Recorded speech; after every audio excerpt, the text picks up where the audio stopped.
Hello, my name is Maurice Button and I'm the CEO of City and Financial Global. And it's my great pleasure to have with me today Chris Hayward, Policy Chair of the City of London Corporation. Welcome, Chris. Thank you very much indeed. With no further ado, Chris, let's go to the questions. The first question I have for you is Lord Hill's review has been followed by a number of other initiatives, including the secondary capital raising review and the FCA's primary markets effectiveness review. Do you think that these reforms go far enough to ensure that the UK can compete on the international stage? Well, Maurice, let me say that we welcome reforms such as the secondary capital raising review and indeed the FCA's primary markets effectiveness review, because for us they represent positive steps towards enhancing the UK's competitiveness on the international stage. And I think it's fair to say that these recommendations are closely interlinked with a raft of other and ongoing reforms triggered by Lord Hill's competitiveness review, indeed intended to modernise, enhance and indeed maintain the attractiveness and competitiveness of the UK capital markets on the global stage.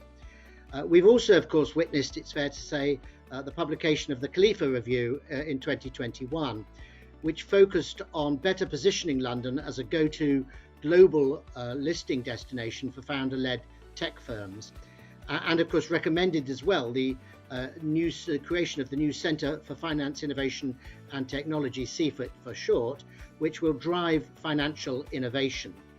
I think these measures, if I can say, Maurice, paired with the new international competitiveness objective from the Financial Services and Markets Bill, will ensure that the UK will hopefully continue to compete on the international stage.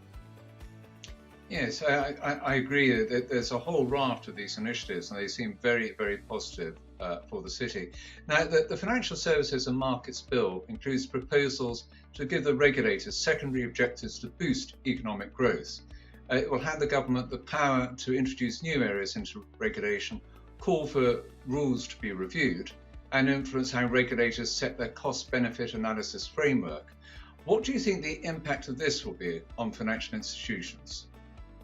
Well, I think, to be fair, the Financial Services and Markets Bill is probably the most significant piece of legislation, probably over the past 20 years, for the financial services sector.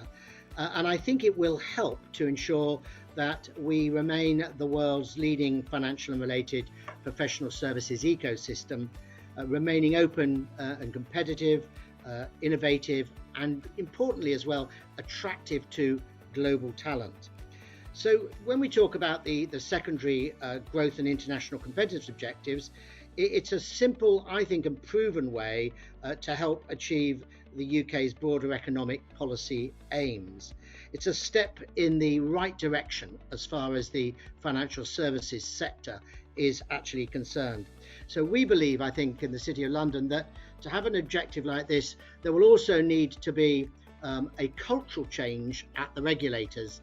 The regulators will need to buy into the secondary objective at a senior level and educate its policymakers on its importance and indeed how it should be followed in practice. So that would be quite an interesting change for the regulators to achieve, but you're confident that's something that can be done relatively easily? Well, I'm not going to say easily, but it has to be done. The regulators absolutely have to step into line and take this objective fundamentally seriously, because it's of key importance to the sector going forward. Very good. The drive towards a more UK-focused system of regulation will see the UK diverge from various EU regulations, for example, Solvency II. And of course, our new Prime Minister, Liz Truss, well, as of tomorrow, I suppose, effectively the Prime Minister, has made it very clear that she wants to pursue this agenda quite vigorously. Now, what effect do you think divergence will have on firms' relationships with EU markets and customers? Well, we in the City of London Corporation have long advocated for global regulatory coherence because, frankly, the alternative, regulatory fragmentation across jurisdictions, would mean increased costs which would inevitably be passed on down to customers.